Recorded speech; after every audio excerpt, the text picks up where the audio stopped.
हरे कृष्ण सुधी भक्त मंडली आमार कृष्ण भक्त मा सकल बाबा सकल सकलेर चरणे आमार सश्रद्ध प्रणाम जानाई। तो आज के आपनादेर सामने जे पालाटी आमी बर्णना करते इच्छुक सेटी होच्छे भक्त बृंदार काहिनी। आपनारा अनेकबार शुनेछेन, जानी ना कतटुकु आमी आपनादेर काछे बोलते पारबो, बड़ आशा करे एसेछि बोलबो बोले। आर जारा आमार चैनलटी सबस्क्राइब करे आमार भिडियो देखें ताराओ आशा करें जे दिदी भाइयेर काछे एकटु कृष्ण कथा आस्वादन करब। सत्यि कथा बोलते आमी अपारग बाबा ए विश्व ब्रह्मांडे आमार थेके अनेक बड़ बड़ पाठक आछेन, बक्ता रयेछेन, तादेर मुखेर ए कृष्ण कथा हरि कथा जेन सुधा अमृत। आर आमी एई नराधम एई समाजेर बा এই পৃথিবীর একদম ক্ষুদ্র একজন কীট, কৃষ্ণ কথা হরি কথাতে রুচি একদমই নেই, তবুও বলবার চেষ্টা করি আপনাদের মতো ভক্তবৃন্দকে পেয়ে। তো সত্যি কথা বলতে যে আমরা কৃষ্ণ নাম বা হরিনাম এই মধুমাখা সুধামাখা নাম যে পেয়েছি তা কিন্তু অনায়াসে পাইনি বাবা। আমার নদিয়ার গোরাচাঁদ আমার যে নাম নিয়ে এসেছেন গোলক থেকে, সেই গোলকের গোপন ধন মধুর সেই নাম সংকীর্তন এমনি এমনি অনায়াসে তিনি বিলাতে পারেননি। সে সময়ে একে কত কষ্ট করতে হয়েছে, কত নির্যাতিত হতে হয়েছে, তারপরে তো আমরা এই মহামন্ত্র নাম পেয়েছি, যে নাম আমরা যদি আস্বাদন শ্রবণ কীর্তন করি আমাদের অনায়াসে ভক্তদের চোখে নয়ন বারিধারা ঝরে পড়ে। সত্যি কথা বলতে ব্রজের আমার পরম ভক্ত তিনি কে? তিনি হচ্ছেন আমার প্রেমময়ী রাধারানী। রাধারানীও যে নাম করতেন পরম ভক্ত হয়েও তারও ঘরে কে ছিল বাবা? জটিলা আর কুটিলা। সত্যিই ভাই, যদি আমরা কৃষ্ণ ভক্ত হতে চাই তবে আমাদের বেদিনীর ঘরের বাসত হতেই হবে। আমার পরম ভক্ত প্রহ্লাদ, তার জন্য গোবিন্দ কাকে দিয়েছেন নামের বাধা দেবার জন্য? হিরণ্যকশিপু, তার নিজের পিতা। কি করে নাম হবে? গোবিন্দ বলেছেন যদি নামের মধ্যে বাধা না থাকে, যদি নামের মধ্যে জ্বালা না থাকে, যদি নামের মধ্যে অশ্রুধারা না বরিশন হয়, নামে কোনো আনন্দ হয় না বাবা। নামে কোনো আনন্দ হয় না, নামের কোনো মজা হয় না। আর আমি তো তাই প্রত্যেকটা ভক্তকে জেনে শুনে জ্বালা দিয়ে থাকি। রাজকন্যা বৃন্দা শিশুকাল থেকেই কৃষ্ণ ভক্ত, তার পিতার একটি মাত্র সুকন্যা। পরম কৃষ্ণ ভক্ত, তিনি ভক্ত। বৃন্দা কি করেন? ধীরে ধীরে বড় হয়েছেন। বৃন্দা পারদর্শী ছিলেন কোথায় বাবা?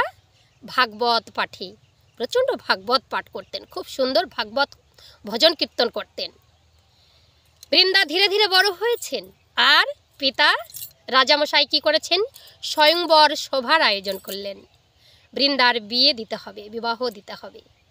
যেই না সভার আয়োজন করেছেন তো মন্ত্রী মশাইয়ের হাতে ওই নগরীতে ঢেরা পিটিয়ে দিয়েছেন যে কৃষ্ণ ভক্ত যেন আমার বাড়িতে আমার মেয়ের এই সভা আসনে আসেন, কারণ আমার মেয়ে কৃষ্ণ ভক্ত, আমি চাই না মেয়ের কোনো কষ্ট হোক পরে কৃষ্ণ ভজনে।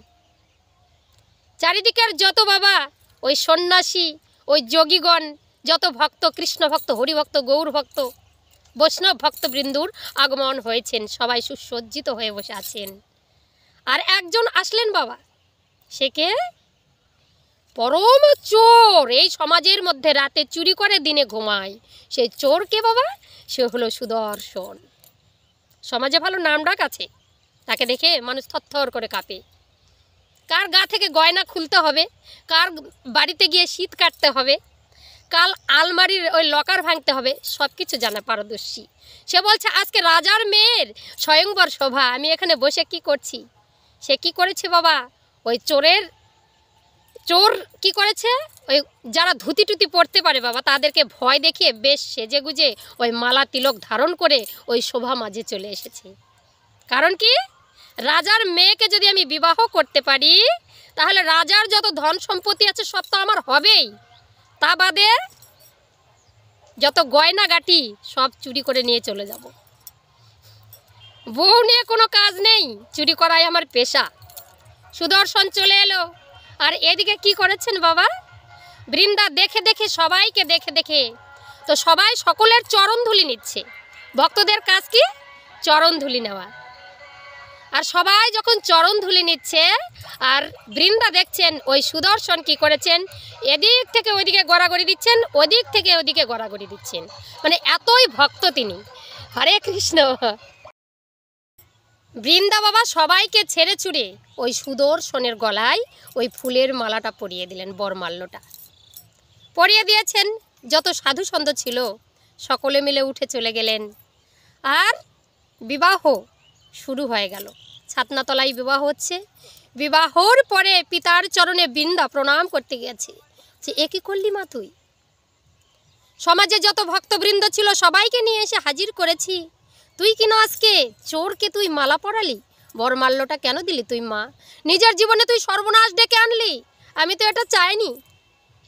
পিতা, যারা ভক্ত হয়, যারা কৃষ্ণ কথা বলে, যারা ব্রজে যায়, একা একা তো যায় না। আমার প্রাণ গোবিন্দ বলেছেন ভক্তকে সঙ্গে করে নিয়ে যে জন নাম করেন সেই তো আমার পরম ভক্ত। এই সমাজে যারা যারা আমার বাড়িতে এসেছিল আমাকে স্ত্রী রূপে বরণ করতে, তারা তো সবাই ভক্ত, কিন্তু আমি যাকে বিয়ে করেছি সে তো পরম চোর।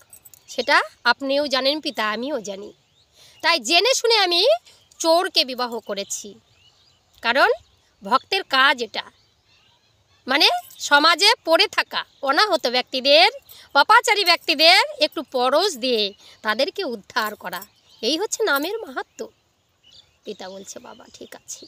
এদিকে পিতা আর পুত্রী দুজনে মিলে জড়াজড়ি করে কান্নার পালা চলছে। আর কি করেছে, ঘরের মধ্যে ছিল ওই সুদর্শন।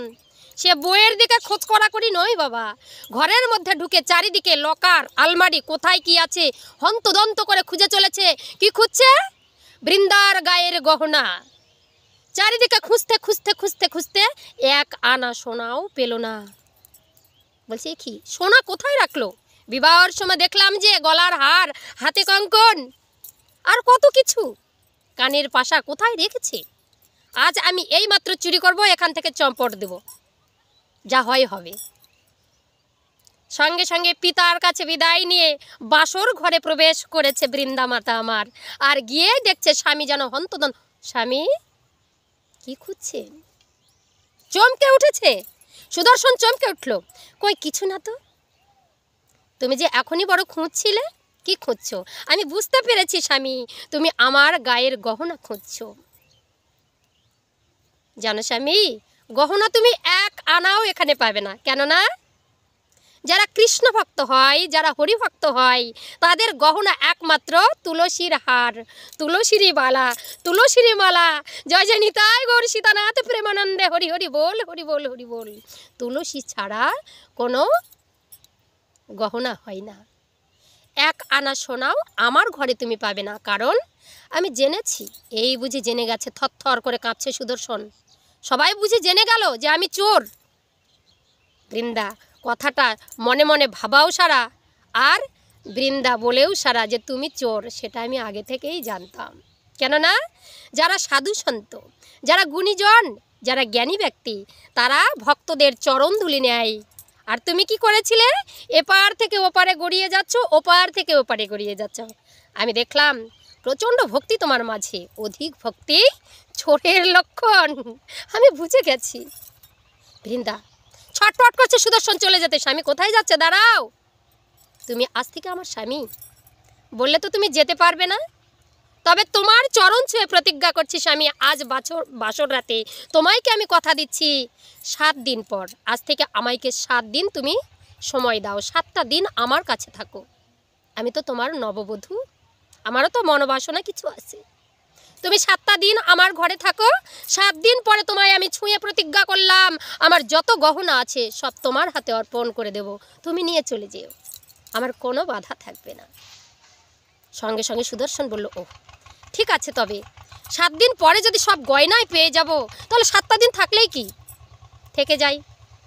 স্বামীর চরণে প্রণাম করে স্বামীকে শুইয়ে দিয়ে, ওই বাসর রাতে খাটের মাঝে শুইয়ে দিয়ে আমার বৃন্দা দেবী কী করেছেন, ভাগবত নিয়ে বসে গেছেন। নতুন জীবনে পদার্পণ করেছেন, ভাগবত আস্বাদন করছেন বাবা। ওম নমো ভাগবতে বাসুদেবায় নমো, ওম নমো ভাগবতে বাসুদেবায় নমো, ওম নমো ভাগবতী বাসুদেবায় নমো, ওম নমো ভাগবতী বাসুদেবায় নমো। যেই না ভাগবতটা কি করেছেন, বন্দনা করেছেন, করবার পরেই সুন্দর করে বৃন্দা দেবী আমার ভাগবত পাঠ করছেন, আর শুয়ে শুয়ে ওই সুদর্শন চোর শ্রবণ করছে। আহ, এত সুন্দর, এত সুন্দর, তুমি কি পড়ছো এটা? ভাগবত। বাহ, তোমার গলায় তো খুব সুন্দর লাগছে। স্বামী যেন শুয়ে শুয়ে ভাগবত আস্বাদন করলেন। পরদিন সকাল হলো, তাড়াতাড়ি বৃন্দা আমার কি করেছেন বাবা, ভক্তমণ্ডলী কেউ 10টা 8টা পর্যন্ত ঘুমোয় না। যতই বাসর যাক আর যতই ফুলশয্যা যাক, চিরদিন একই, ব্রহ্ম মুহূর্তেই তার ঘুম ভেঙে যায়। গোবিন্দেরই দেওয়া এটা। বৃন্দা আমার কি করেছেন, বৃন্দামাতা স্নান সেরে ওই ভোর 4টায় উঠে গেছে, আর গিয়ে তার বাড়ির গিরিধারীর মন্দিরে চলে গেছে। আর মন্দিরে গিয়ে সুন্দর করে মঙ্গল আরতি করছে। মঙ্গল আরতি করতে করতে স্বামীকে বলেছে, আগো তাড়াতাড়ি ওঠো। কেন এত তাড়াতাড়ি ডাকছো কেন? কেন বাবা, তার ঘুম ভাঙছে না। সে তো রাতে চুরি করে, আজকে একটু সময় পেয়েছে, রাতটা চুরি করা হলো না, তাই একটু আয়েশ করে ঘুমাচ্ছে। স্বামীকে ডেকেছে, বলছে তাড়াতাড়ি ওঠো, স্নান করতে হবে। সর্বনাশ, বিবাহ তো শীতের সিজনগুলো হয় বাবা। জোর করে স্বামীকে চান করিয়েছে, কারণ তুমি আমাকে কথা দিয়েছো 7 দিন তুমি থাকবে, তারপরে যত গয়না যত কিছু সব তোমার হাতে অর্পণ করব। সঙ্গে সঙ্গে কি করেছে, সুদর্শন উঠে চান করেছে, বলছে ধুতিটা পরো। ধুতি তো আমি পরতে পারি না। ঠিক আছে, চিন্তা নাই, আমি পরিয়ে দিচ্ছি। বৃন্দা সুন্দর করে স্বামীকে ধুতি পরিয়ে সাজিয়ে দিয়েছে বাবা, আর মন্দিরে নিয়ে গিয়েছে, মঙ্গল আরতি গাইছে। হরে কৃষ্ণ হরে কৃষ্ণ কৃষ্ণ কৃষ্ণ হরে হরে, হরে রাম হরে রাম, রাম রাম হরে হরে। স্বামী বলো না, একটু হাতে একটু তালি দাও না। বাবা, হাতে তালি দিলে কি হয়? হাতে তালি দিলে হাতের রেখাগুলোর ভাগ্যের পরিবর্তন হয়, শরীরের মধ্যে হৃৎস্পন্দন হয়, শরীরের যত রকমের রোগ ব্যাধি থেকে একটু করে আমাদের উপকৃত হতে পারি। আর জোরে জোরে হাতে তালি দিলে আমাদের মনের পাপ পাখিটা উড়ে গিয়ে ডালে বসে চলে যায়। আর জোরে জোরে হরিনাম করে হাতে তালি দিলে আর আশেপাশের যত পাপি তাপি পশু পাখি সবাই উদ্ধার হয়ে যায়। জয় নিতাই, জয় গৌর। আর সুন্দর করে মঙ্গল আরতি বলছে, স্বামী তাড়াতাড়ি হাত পা ধুয়ে নাও, প্রসাদ পাবে। প্রসাদ দিয়েছে। স্বামী গো, এখানে কিন্তু ঠ্যাং নেই, ঠ্যাং চিবাতে পারবে না, এখানে তোমাকে ডাঁটা চিবাতে হবে। আর ডাকাত সুদর্শন বলছে, ঠিক আছে, কোনো ব্যাপার নাই, 7টা তো দিন কোনো রকম প্রসাদ পেয়েছে। আহ, এত অমৃত বৃন্দা, তোমার গিরিধারীর প্রসাদ তো বড় অমৃত। পরদিন সকাল হয়েছে, আবার সঙ্গে সঙ্গে স্বামীকে ডেকে নিয়ে স্নান সারিয়ে ধুতি পাঞ্জাবি পরিয়ে দিয়ে ওই মন্দিরে মঙ্গল আরতি শুরু করেছে। এইভাবে বৃন্দা প্রত্যেক দিন ওই স্বামীকে মঙ্গল আরতি করতে নিয়ে যায়। 4 নাম্বার 5 নাম্বার দিনে বাবা স্বামীকে বিছানায় আর দেখতে পাচ্ছে না বৃন্দা। এ কি, আমি এখনও উঠিনি, আমার স্বামী কোথায়? নিশ্চয় সে চলে গেছে। চোর তো, সে কি আর ধর্মের কাহিনী শোনে? কোথায় গেল? কিছুক্ষণ পরেই মন্দির থেকে ঘণ্টার আওয়াজ, কাসুরের আওয়াজ, কীর্তনের আওয়াজ ভেসে এলো। কে? ঠিক আমার স্বামী। ছুটতে ছুটতে মন্দিরে গিয়েছে।